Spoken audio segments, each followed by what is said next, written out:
Hi, Rewire me. Thanks for having me.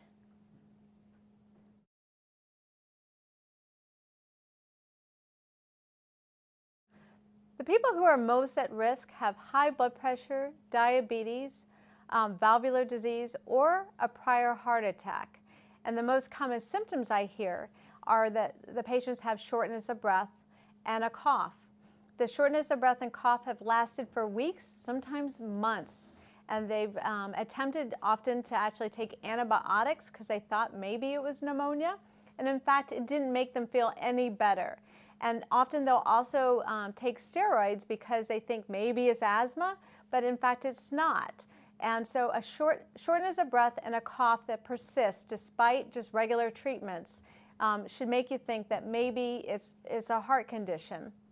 Some people will have swelling in their legs. Swelling alone is not always a heart condition, but swelling with shortness of breath is a concern.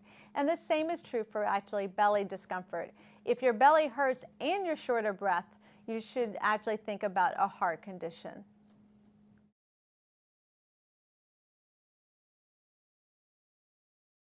You know, I think we all need to actually just do the right thing. We all know that we sometimes cheat and eat all the wrong foods. And I almost feel like we all know what we're doing as we're doing it. So, you know, we eat fatty foods, that's not good for us. That puts us at risk of actually having heart attacks, as well as actually diabetes.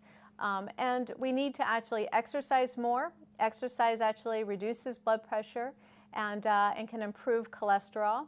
And the third is the fact that we should never smoke, and that's really important for all heart disease.